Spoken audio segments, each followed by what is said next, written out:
Autism is still defined legally and medically through the DSM-4, but if you think about it, that's an entirely descriptive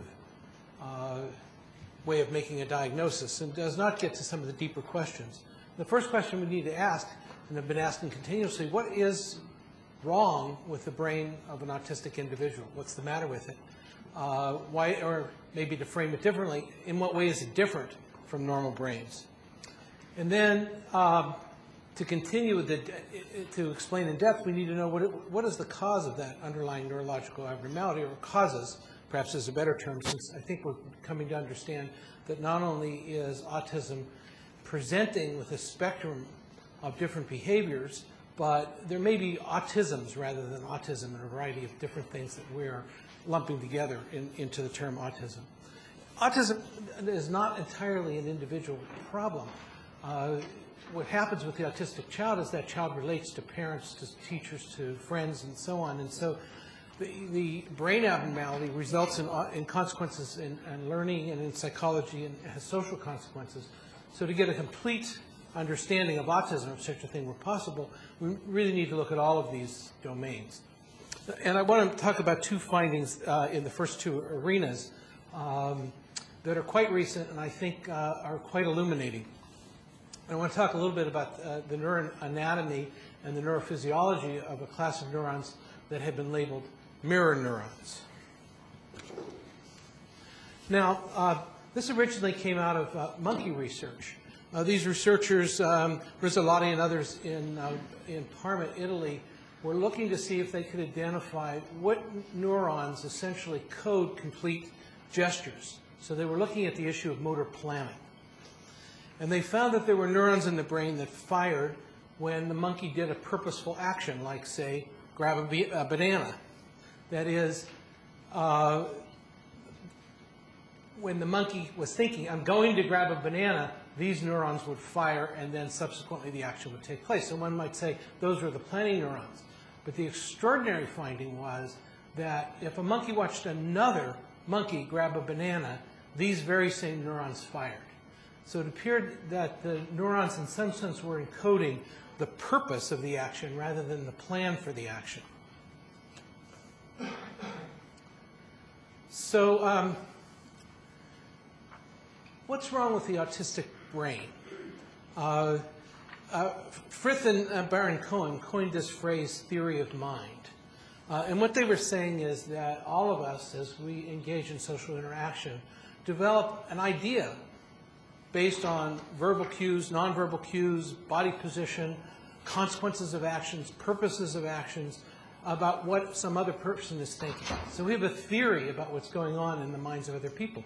You have a theory about what's going on in my mind as I'm giving this lecture, like, will I be able to communicate what I'm trying to say? I have a theory that you're listening to me. So we each develop a theory of mind. The opposite of having a theory of mind, by the way, is called solipsism. And that's the philosophical position that you're the only person in the universe and that you're imagining everything that's occurring to you, that in a sense you're the center of a dream.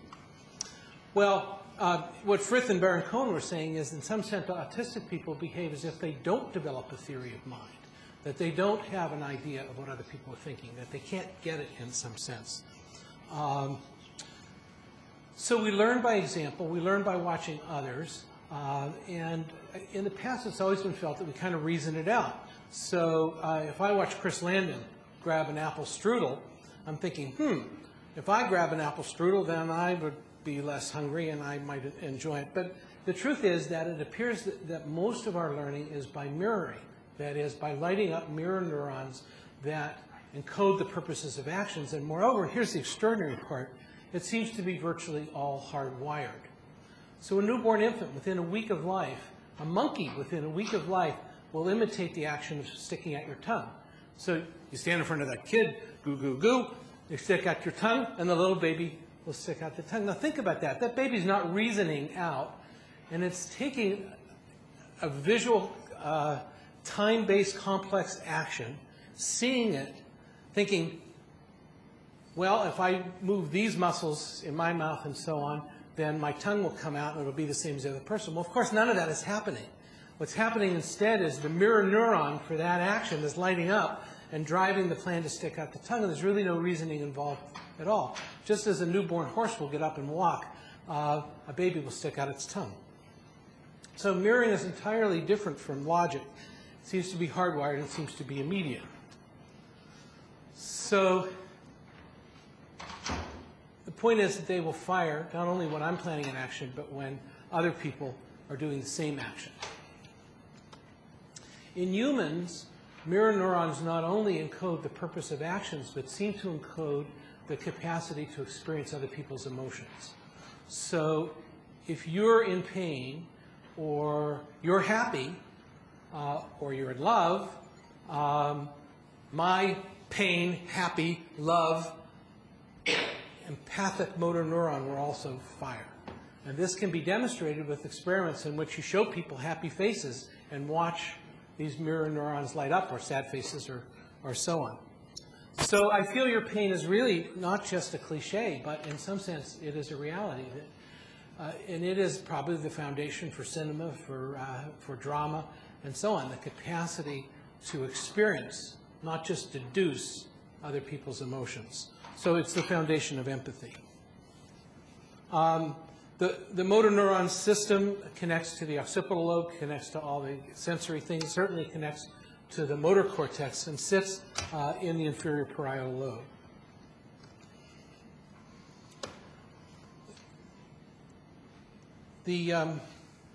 So then the obvious thing, maybe not so obvious, was to say, if this whole system exists in the human brain and in the primate brain, could it be defective in autism, where it seems to be that there is a failure to develop a theory of mind, a failure to develop social empathy, a failure to imitate.